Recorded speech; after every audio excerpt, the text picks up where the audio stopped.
Oke. Oke, halo selamat sore. Sore. Oke, karena kita masih berkait, kayaknya ini suara aku tuh kedengeran nggak sih dari luar? Dengar kok. Aku dengar. Maksudnya suara motor gitu kedengeran tidak ya? Enggak. Baik, Sepi malah. baik. Oke, Sepi. oke. Karena masih berkaitan dengan Hari Bipolar Sedunia, ya, dan kita juga menepati janji kita yang minggu lalu di live IG. Hmm, Ya, bahwa kita akan mengadakan seminar. Jadi, hari ini kita akan mengadakan seminar mengenai bipolar, ya, sambil Oke. menunggu buka puasa. Jadi, kita akan ngobrol-ngobrol nih dengan Kak Ingrid, dia anggota dari Bipolar Care Indonesia dan juga seorang penulis buku Dua Sisi. Dan di sini juga ada seorang psikolog, yaitu psikolog Willy. Ya, oke. Langsung saja kita mulai ya teman-teman. Oke. Oke, em, Kak Ingrid boleh cerita nggak sih gimana ceritanya waktu waktu em, dapat diagnosis bipolar gitu, sampai dapat diagnosis bipolar. Hmm, Penyebabnya ya ini berarti. Iya. Ya. Awalnya itu diagnosis ya mungkin karena pembulian waktu kecil ya Kak ya. Jadi kan aku ini lumayan terluka juga waktu kecil. Dan itu semua terkumpul menjadi satu di saat umur 21. Jadi kayak semua kenangan-kenangan buruk, trauma-trauma masa lalu itu menghantui. Jadi kayak aku sering ketika aku masa depresi nih, semisal aku tuh impulsif banget gitu loh. Karena yang sayang aku tuh kayak ini bukan aku lagi. Karena banyak juga yang membuli, jadinya kayak aku membatasi diri dari hubungan lain, hubungan sosial lainnya lah seperti itu. Pertama dapat diagnosis bipolar sih sudah pasti nggak terlalu kaget ya, karena kan aku udah sedikit tahu nih apa yang terjadi sama diriku. Jadi mungkin ya juga pola seorang tua yang aku haus akan validasi, lalu pelecehan seksual, dan lain sebagainya, pembulian-pembulian itu kerap kali datang sehingga aku ngerasa ngedown sendiri, kayak aku ngerasa nggak punya temen, nggak punya semangat hidup, bahkan aku ngerasa semua orang itu kayak benci sama aku, bahkan terkadang ada kalimat sensitif sedikit aja tuh aku langsung kayak ngedown gitu loh. Misal aku nih baca-baca story-nya anak-anak nih, walaupun mereka tidak ditujukan untuk aku, tapi seringkali aku tuh ngerasa aku kesindir, padahal itu semua kan bukan ditujukan untuk aku kan. Ya itu tadi gara-garanya. Jadi kayak lebih ke trauma masa kecil, masa lalu yang memang sulit aku handle ketika aku dewasa. Dan jatuhnya juga adalah depresi dan itu membutuhkan waktu yang lama begitu sih Kak Lana.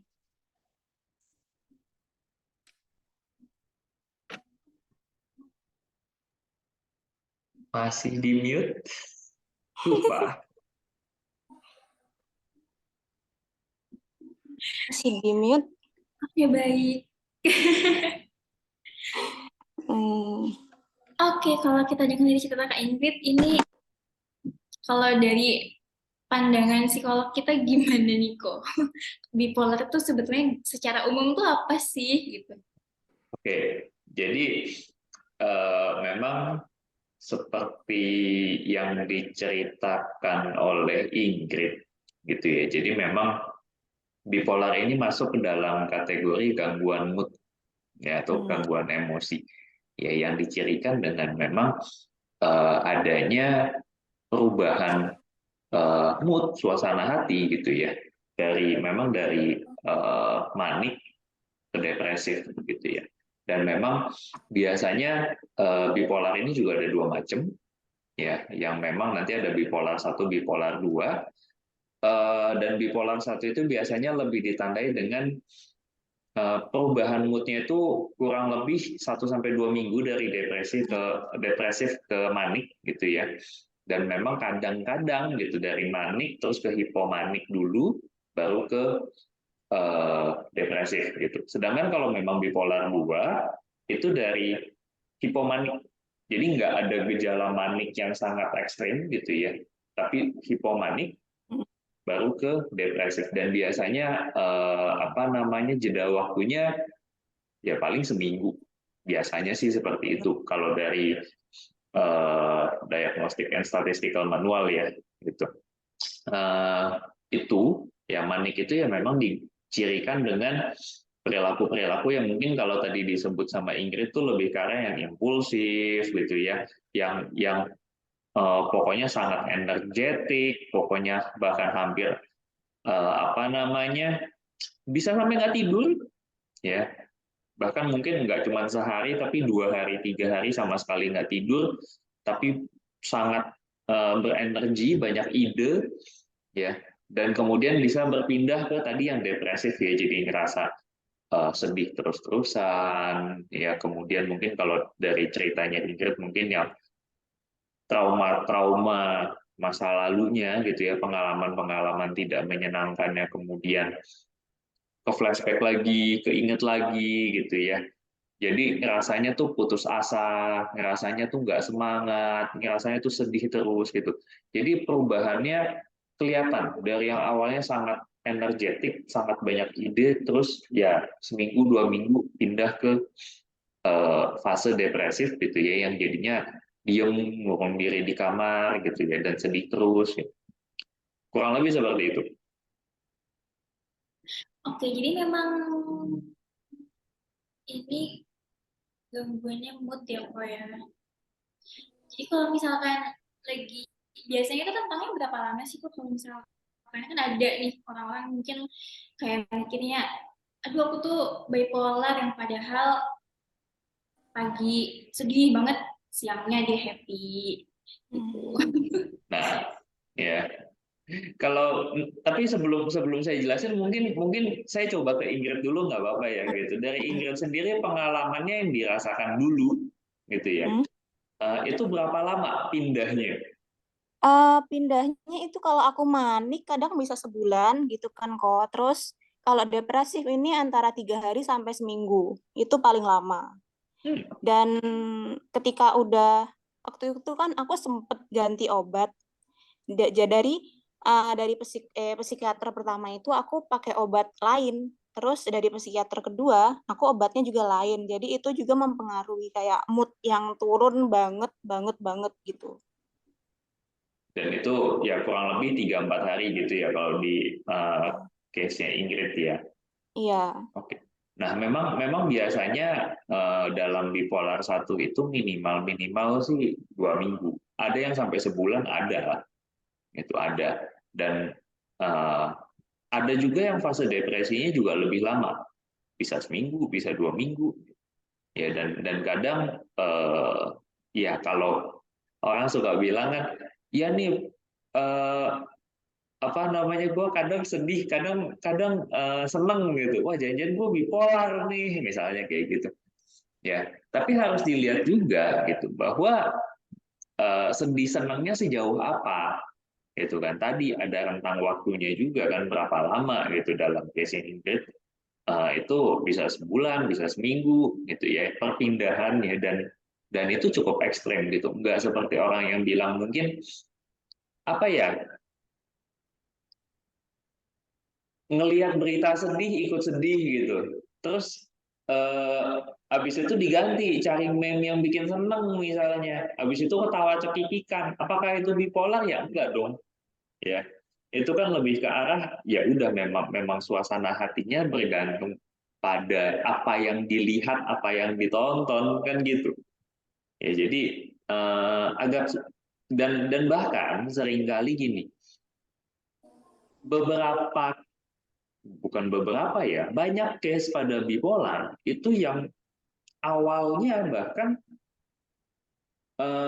terjadi misdiagnosis, salah diagnosis ya. salah diagnosisnya bukan kemudian jadi anxiety atau apa, enggak, tapi lebih ke arah yang kelihatannya adalah depresinya yang lebih dominan. Ya. Makanya banyak yang bipolar kemudian diagnosis awal itu apa? Depresi. Tapi seiring berjalan waktu, 2 minggu ketemu gitu kan, sebulan kelihatan tuh perubahannya. Ya, baru kemudian wah, ini bipolar ini bukan depresi, misalnya kayak gitu. Jadi nggak secepat sehari itu bisa ganti mood berapa kali kemudian kita bilang bipolar. Itu. Oke, menarik ya. Jadi nggak yang sehari moodnya berubah itu yang disebut bipolar, tidak, teman-teman. Ya, oke. Em, aku mau nanya lagi ke Kak Ingrid. Kalau dari Kak Ingrid sendiri, ya, em, apa yang memutuskan kakak untuk mau datang ke profesional gitu? Ketika saya ngerasa udah kehilang arah sih Kak.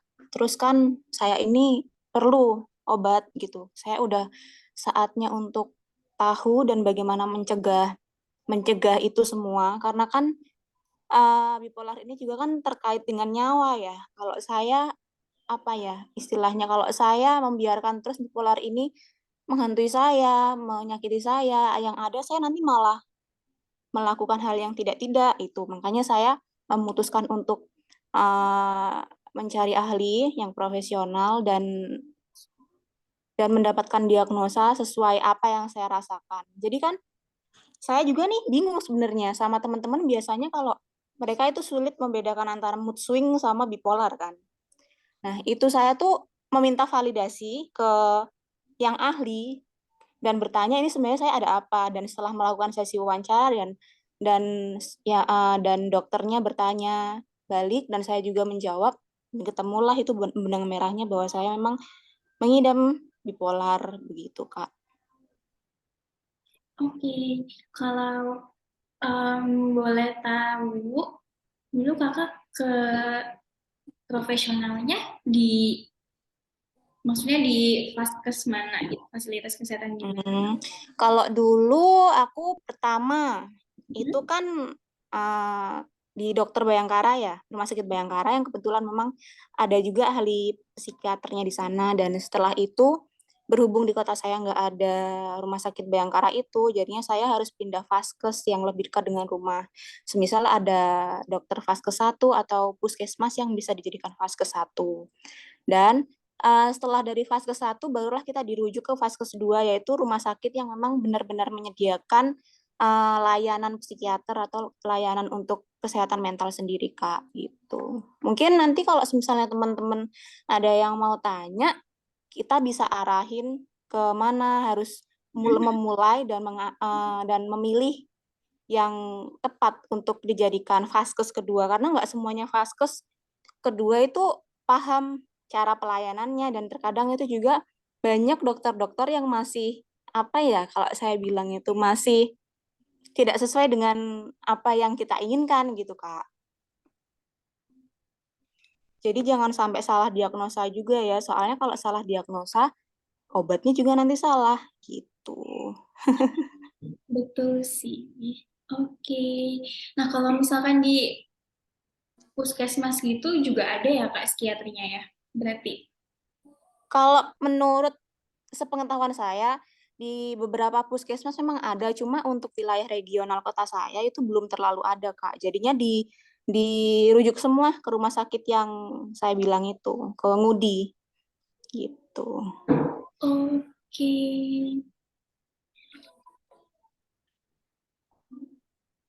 Mungkin mungkin saya sedikit sedikit tanya ke Ingrid ya, biar biar teman-teman yang dengar juga mungkin bisa lebih apa ya, memahami kondisinya dan lebih ke arah gini, saya perlu nggak sih ketemu sama profesional gitu ya.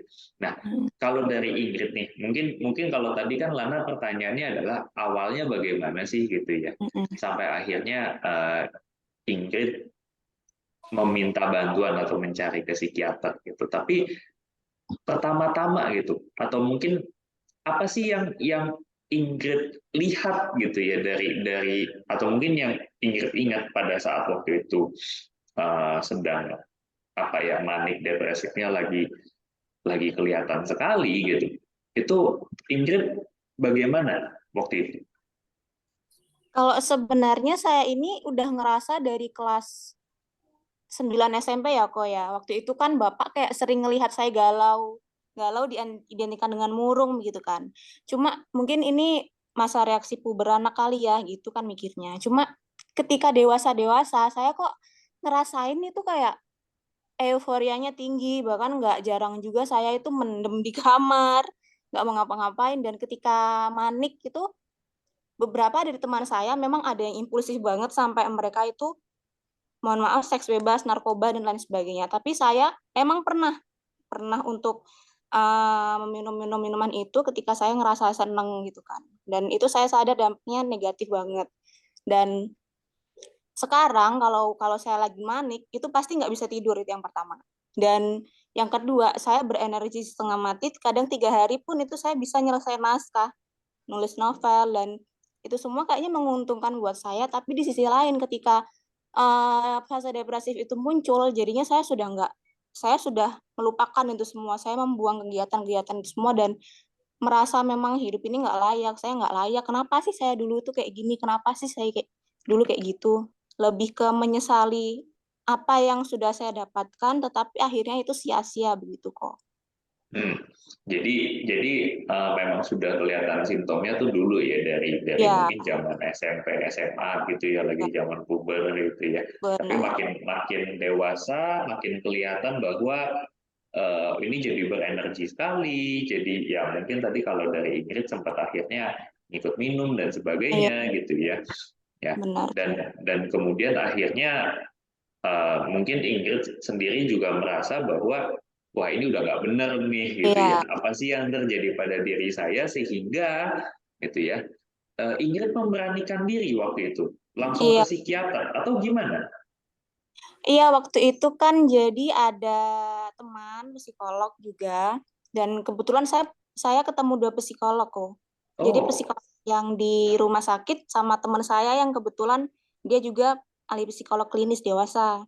Dan memang beliau ini merujuknya ke arah sana setelah saya cerita bermacam-macam inti kasus, apapun yang saya rasakan, memang beliau itu merujuknya ke oh ini mungkin kamu bipolar, tapi saya nggak berani memutuskan karena waktu itu kan kita nggak bisa ketemu langsung. Jadinya saya ke psikolog yang di Ngudi, barulah saya cerita-cerita ketemu deh itu bagaimana apa benang merahnya seperti apa, diagnosanya seperti apa. Karena itu kok saya kan nggak berani ya kayak percaya gitu. Jadinya saya memberanikan diri untuk ke psikiater. Setelah dari psikolog baru saya ke psikiater gitu. hmm, oke jadi ke psikolog dulu untuk Iya, cari benang merahnya bagaimana, kemudian sudah firm diagnosisnya dan memang akhirnya diarahkan sama psikolognya ya untuk ke iya, psikiater ya, iya gitu ya. benar.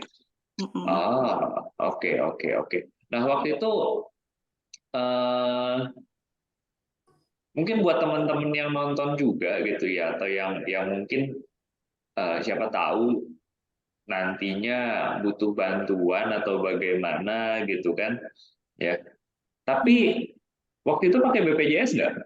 Iya, pakai, pakai kok. Jadinya kalau sebenarnya kalau psikolog ini saya nggak pakai BPJS ya, karena memang mungkin rumah sakit pemerintah, jadi agak sedikit harganya agak sedikit miring gitu kan. Tapi kalau untuk ke psikiater saya harus pakai BPJS, mengingatkan obat-obat untuk psikiaternya sendiri itu lumayan mahal gitu. Kalau nggak pakai BPJS, Oke. Jadi ya memang memang kalau psikolog mungkin belum banyak yang ditanggung ya sama iya, BPJS ya. Dan tapi yang saya tahu sih memang ada beberapa eh, ini bukan jualan ya, ini bukan jualan. Tapi memang ada beberapa asuransi yang hmm, sekarang tuh bisa ngeklaim atau bahkan kerjasama, jadi bisa reimburse sama asuransinya kalau ketemu psikolog gitu. Ya dan ya kalau psikiater memang sudah banyak di rumah sakit apa namanya bisa pakai BPJS gitu ya. Tapi Iya. waktu itu prosesnya berapa lama sampai akhirnya Ingrid dari awal minum obat itu kemudian apa ya, baru baru kerasa bedanya gitu. Waktu pertama saya mendapat diagnosa dan dapat obat itu bedanya banyak banget. Saya jadi sering lupa, terus tidur nggak inget waktu gitu. Biasanya kan ya mungkin karena yang kemarin-kemarin ketika saya maniak banget kan nggak tidur kan kok. Jadinya ketika saya minum obat saya lebih banyak tidurnya dan kadang nih saya makan naruh piring di mana aja saya lupa. Itu mungkin efek obat juga saya nggak tahu dan mungkin itu kerasa banget gitu sampai ibu saya bilang, kamu sekarang gampang lupa ya gitu. Dan pernah juga kayak nggak minum obat selama 6 hari dan itu kerasa juga sih di fisik. Jadinya kalau semisal teman-teman nih yang nanti pertama mendapat pertolongan obat, usahain jangan sampai lepas obat apalagi sampai 6 hari karena kerasa di fisik juga, kerasa di pikiran juga gitu. Ya, memang pengalaman saya ketemu klien yang bipolar itu, ya saya ada beberapa klien yang bipolar, itu kerasa banget tuh, ya.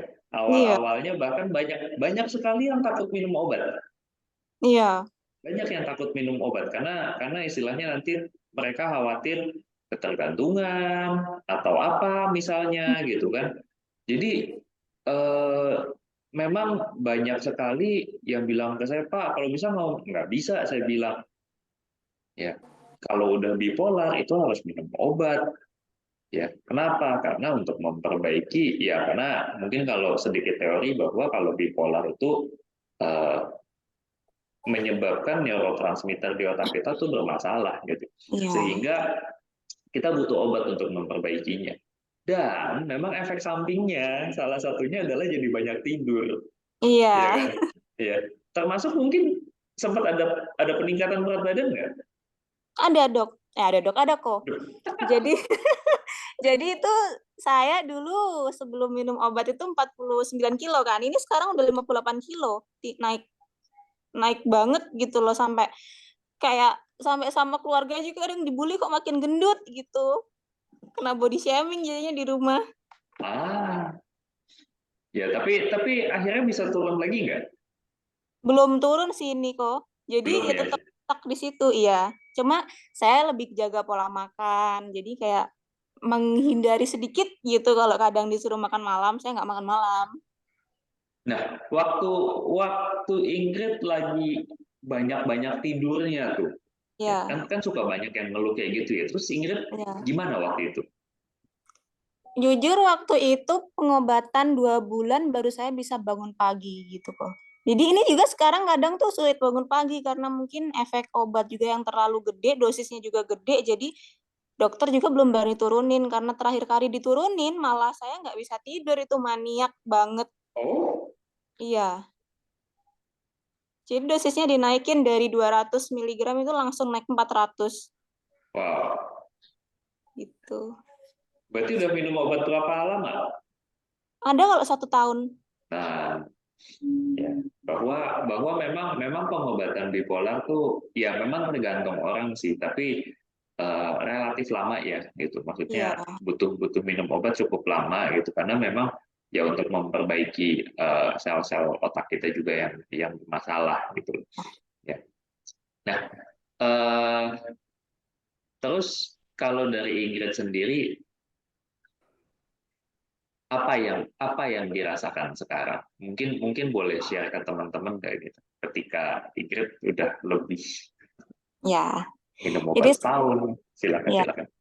jadi kan alhamdulillahnya saya sekarang kan udah mulai stabil, istilahnya bisa bisa tidur cepat, bisa bangun agak pagi juga gitu. Dan itu semua kayaknya perjuangan yang berat banget dan semua orang yang sedang mengalami fase-fase tersebut mungkin lagi struggle juga buat bangun pagi, olahraga dan saya salut sama mereka yang sekarang udah nggak minum obat, tapi saya tetap harus minum obat gitu.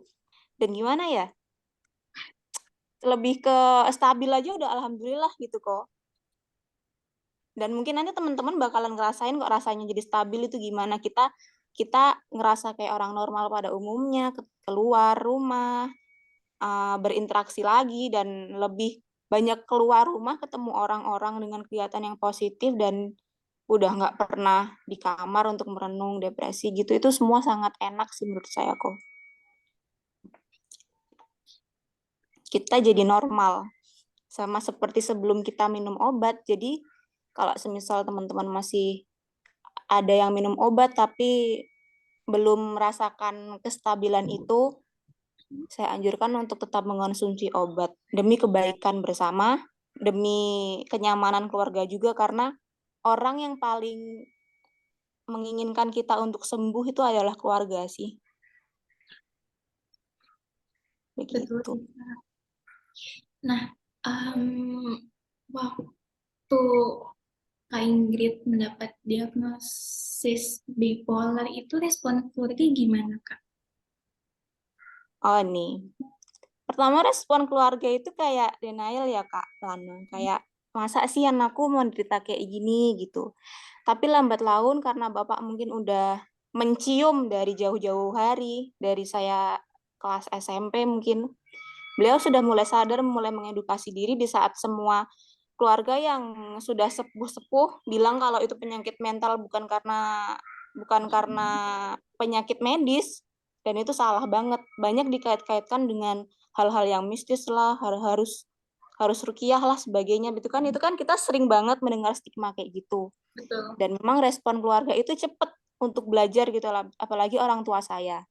Dulu memang agak sedikit denialnya kayak gini, kamu nanti kalau minum obat terus ketergantungan loh dan lain-lain sebagainya. Cuma ketika sekarang mereka sudah teredukasi, sudah mengedukasi diri, mereka juga kadang mau saya ajak ke psikiater, nemenin saya ke psikiater, ketemu psikiater. Jadinya ya sedikit demi sedikit mereka bisa membuka pengetahuan baru terkait bipolar dan bagaimana penanganannya ketika saya masuk ke fase depresi begitu. Kadang pun kalau saya nggak minum obat atau lupa gitu ketiduran, pasti ibu pasti ngingetin. Jadi memang harus, peran keluarga itu penting. Kalau misalnya masih ada ayah ibu yang belum teredukasi, nggak apa-apa, pelan-pelan aja. Bisa juga nanti kita bawa ke psikolog yang menangani kita, psikolog klinis dewasa itu, untuk minimal lah psikolog tersebut bisa mengedukasi orang tua gitu. Iya, betul sih. Soalnya di Indonesia sendiri juga kan masih stigmanya masih cukup kuat ya, dengan Hmm, orang yang nggak percaya juga sih pasti iya banyak. benar. Banyak banget yang nggak percaya kalau bipolar ini penyakit medis gitu. Betul. Bahwa orang dengan bipolar itu bukan karena kurang iman ya. Iya.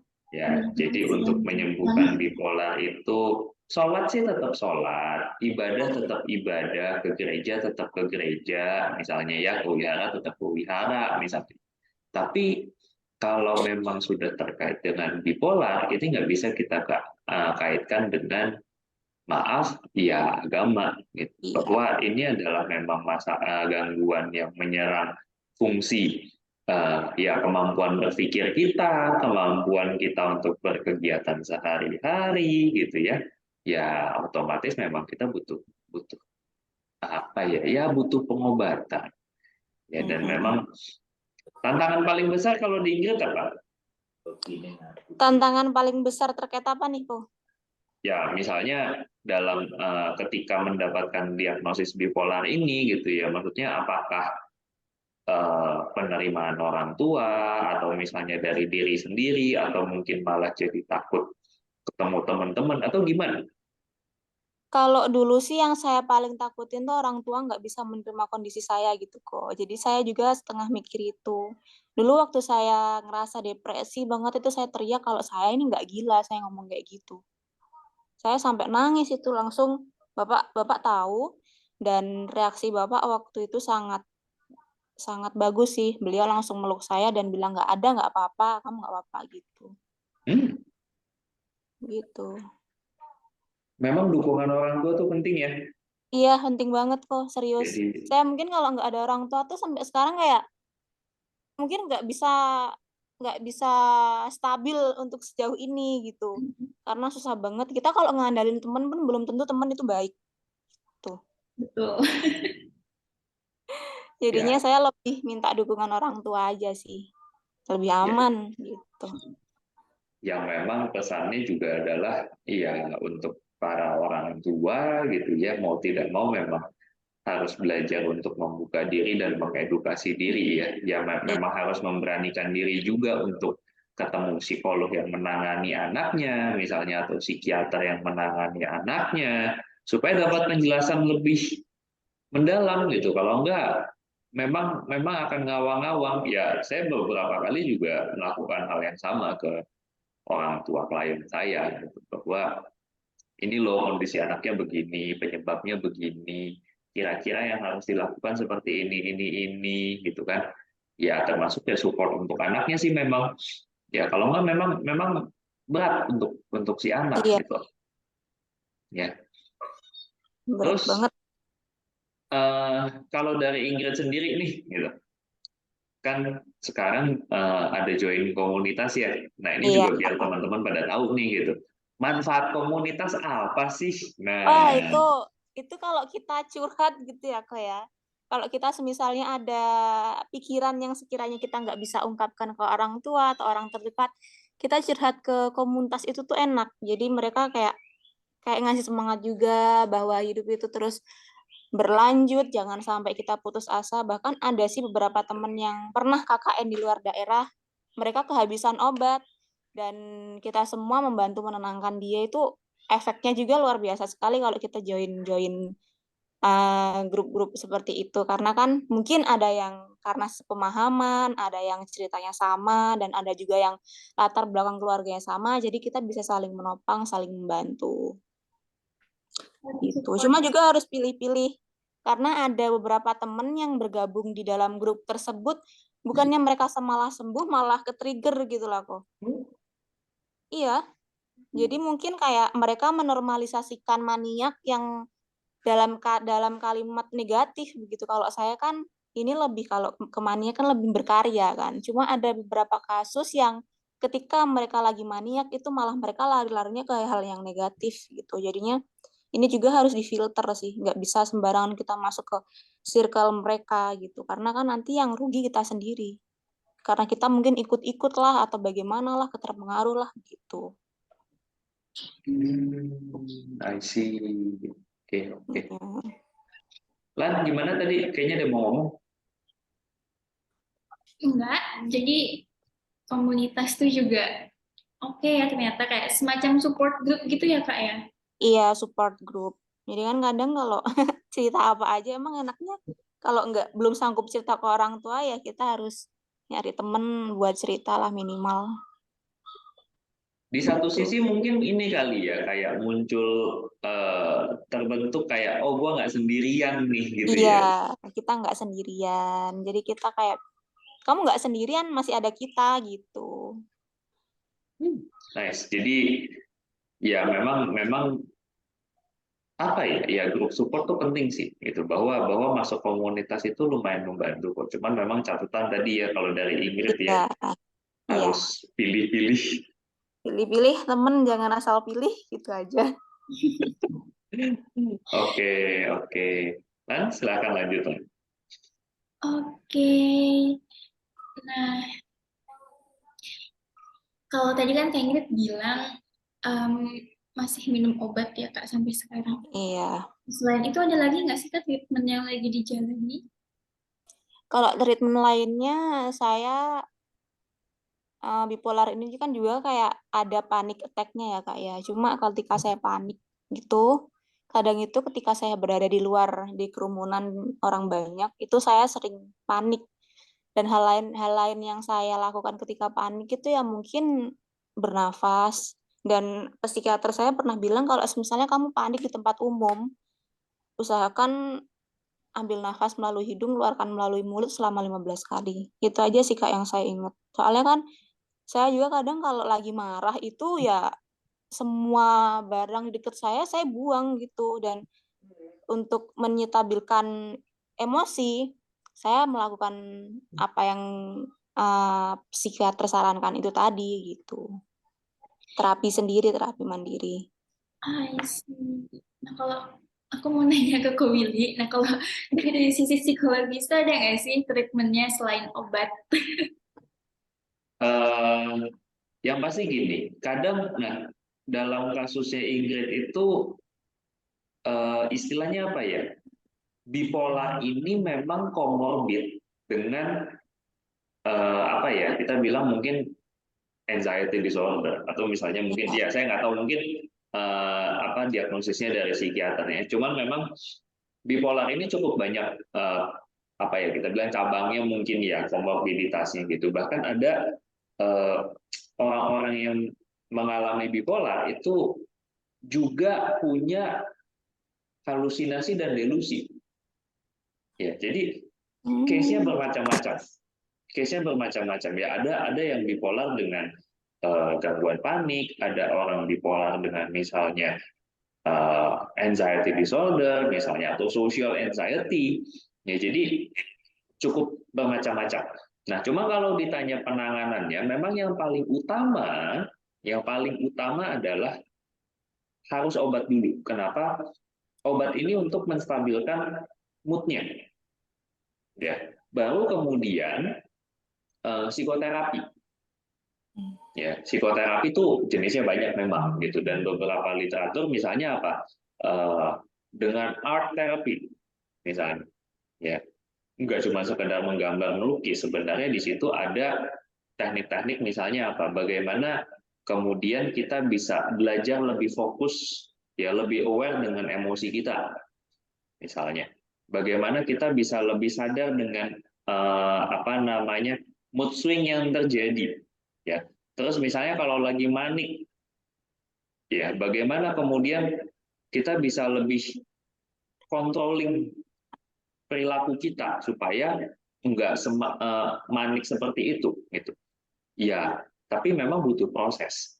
Iya. Ya, ada lagi misalnya apa ya? Mungkin kalau dalam kasus dengan anxiety, mungkin dengan CBT misalnya, ya cognitive behavioral therapy, ya itu bisa. Gitu. Jadi memang beberapa psikoterapi itu juga kalau mungkin yang lain juga bisa sambil googling gitu ya. Sudah banyak kok penelitiannya untuk penanganan bipolar. Cuma memang kuncinya adalah satu, obat itu tetap harus lanjut. Nggak boleh tuh putus kayak kata Ingrid, nggak boleh gitu. Apalagi sampai 6 hari.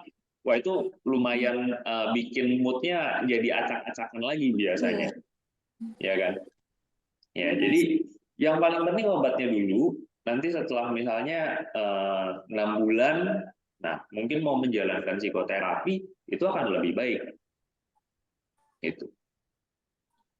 Dan mungkin ya salah satu teknik yang bisa diajarkan ya teknik sebenarnya teknik pernafasan sih kita bilangnya teknik relaksasi pernafasan yaitu yang simple yang bisa dilakukan ya. Iya. Cuman sebenarnya lebih enaknya tiap hari. Gitu. Nggak bisa Iya tuh cuman pas gitu. kita lagi cemas atau lagi panik gitu nggak bisa. Kadang udah lagi begitu tuh ngeblank semua kepalanya. Udah nggak inget yang namanya napas. Bener nggak? Benar. Jadi udah panik banget kalau misalnya mau ngelakuin itu kayak, aduh kenapa ini kayak dikurung banget, nggak bisa ngapa-ngapain. Nah gitu. Apalagi, apalagi Niko kan saya juga dapat 2 diagnosis kan, yang bipolar disorder sama PTSD itu. Oh, oke. Jadi, jadi kalau PTSD-nya ini kadang memang sering banget mengganggu tidur malam karena anehnya tuh kayak saya kayak ngerasa aneh aja karena apa ya? Kenangan-kenangan dulu kayak di tempat-tempat tertentu yang bikin saya trigger itu masuk semua ke mimpi gitu. Itu wajar nggak sih sebenarnya? Kita ngomong wajar nih dalam konteks apa nih? Iya, mungkin mungkin karena PTSD-nya itu tadi kan karena dulu saya sempat saya didiagnosa 2 itu kan, 2 bipolar disorder sama PTSD itu kan post trauma stress disorder.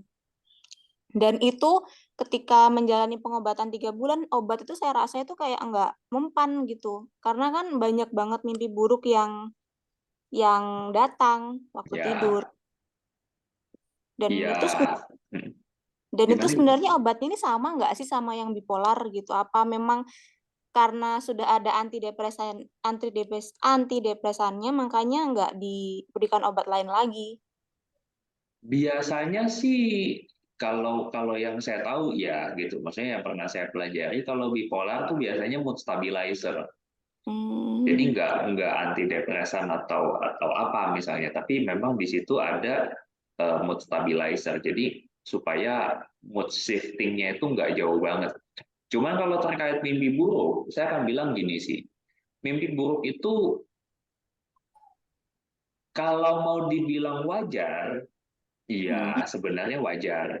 Wajar dalam arti apa? Itu muncul di setiap orang.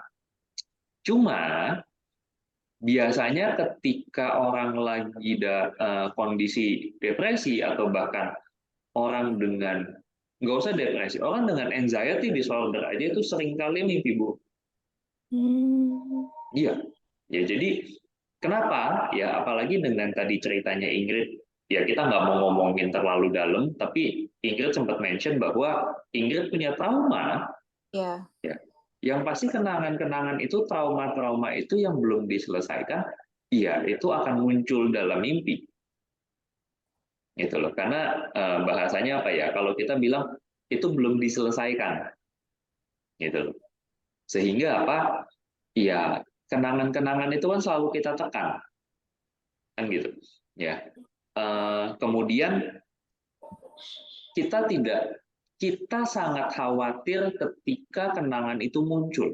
iya, Dalam arti apa? Sebenarnya itu kejadian yang sangat tidak menyenangkan, sangat ya istilahnya bikin ke-trigger juga kalau keinget, makanya ditekan dalam-dalam kalau bisa. Seringkali munculnya ya akhirnya apa? Lewat mimpi. Makanya memang tadi salah satunya kalau bisa nggak cuma obat, tapi juga psikoterapi. Gitu. Ya dalam DSM sebenarnya ada lagi istilahnya bukan PTSD tapi kompleks trauma. hmm, Jadi istilahnya trauma yang terjadi bertubi-tubi, ya. Jadi nggak cuma satu kali, tapi dalam apa namanya fase kehidupan itu terjadi berkali-kali dan berbeda-beda. Itu yang kemudian didefinisikan sebagai kompleks trauma yang bisa menyebabkan berbagai macam gangguan. hmm. Itu ya itu yang sebenarnya nanti akan jadi fokus psikoterapinya. Itu, Ingrid. Jadi kalau ditanya wajar nggak? Iya, banyak terjadi. Sering terjadi pada orang-orang dengan trauma, ya, dan sebenarnya itu yang perlu diselesaikan. Oke. Jadi saya ini juga kayak ngerasa saya tuh belum berdamai dengan trauma, jadinya kan kayak masih sering ingat, sering menekan diri bahwa kamu nggak layak untuk memaafkan orang-orang yang sudah membuat kamu seperti ini, kayak gitu kok. Nah, itu marahnya masih ada, Iya, dendamnya masih ada, tapi takutnya juga masih iya, besar. Gitu. benar. Ya, bagaimana ya caranya? Saya juga berusaha untuk berdamai, tapi saya masih belum menemukan cara yang pas gitu.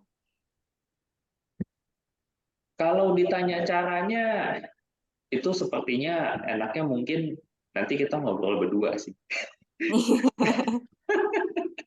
Tapi memang memang saran saya buat Ingrid dan mungkin juga buat yang lain gitu ya yang nonton ini nantinya, eh, mungkin ke psikolog juga nggak murah, tapi saya akan bilang ya jangan jangan takut untuk mencari bantuan, apalagi untuk hal-hal seperti ini. Mungkin orang suka bilang ah begini aja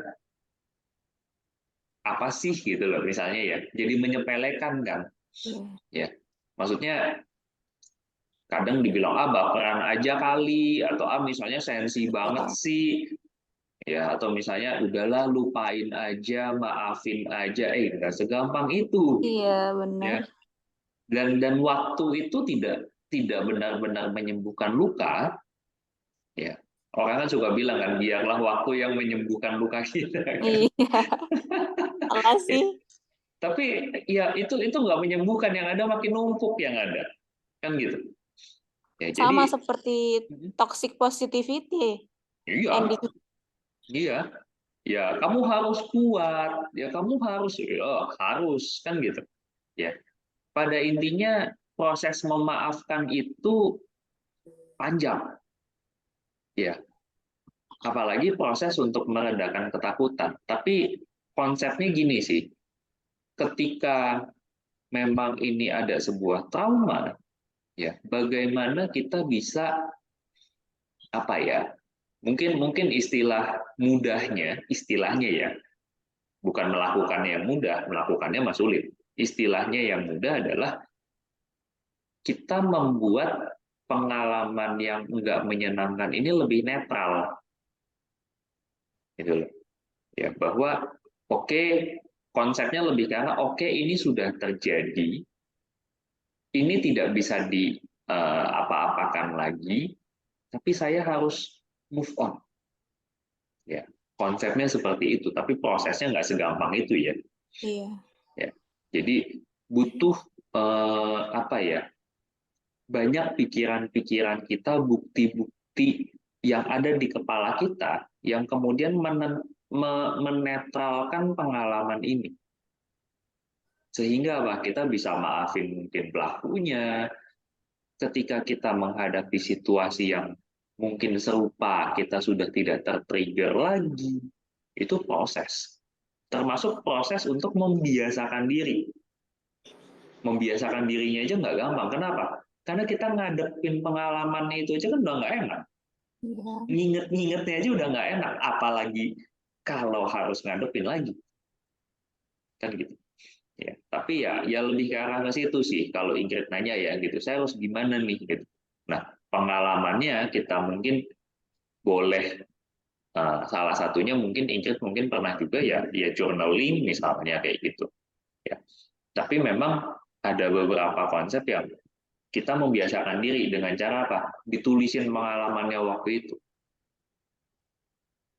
Gitu. Mungkin di awal nggak nyaman, tapi sebaiknya sih itu dipandu.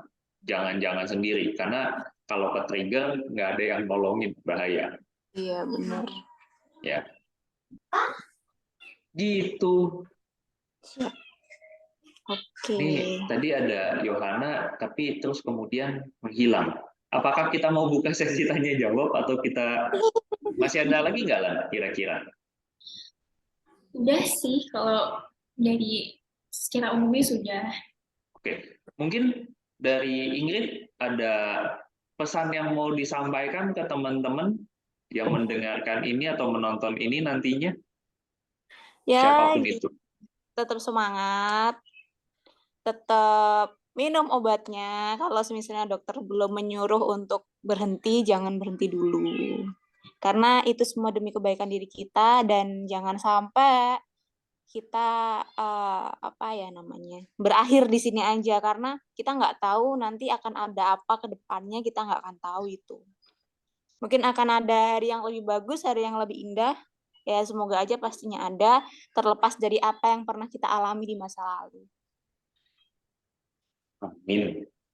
Amin. Oke, kalau dari Ko Willy ada yang mau disampaikan lagi untuk teman-teman? Yang pasti mungkin seperti yang tadi Ingrid juga sampaikan, jangan takut untuk mencari bantuan. Ya, memang mungkin sulit di awal, ya, tapi perlu diingat juga kita nggak sendirian. Benar. Ya, kita nggak pernah sendirian. Ya. Dan yang kita perlukan adalah memang kita mencari bantuan. Bisa dari profesional, bisa dari support group, tadi ya, dari komunitas, yang memang dengan catatan kita harus pilih-pilih juga, ya, dan apa ya, intinya adalah masih banyak yang akan terjadi di kemudian nanti. Ya, masih banyak hal-hal baik yang akan terjadi di hari kemudian. Ya, sehingga ya kita nggak bisa putus harapan, kan Iya. gitu ya. Itu aja dari saya. Oke, teman-teman. Terima kasih yang sudah mendengarkan obrolan kita hari ini mengenai bipolar. Ya, sesuai yang sudah disampaikan oleh Kak Willy dan Kak Ingrid, jangan takut untuk mencari bantuan, ya, atau bisa mengikuti komunitas atau support group ya, supaya tidak merasa sendiri. Oke. Oke. Kalau gitu, sampai ketemu di obrolan selanjutnya. Terima kasih Kak Ingrid dan Kak Willy. Makasih Thank kembali. you semua.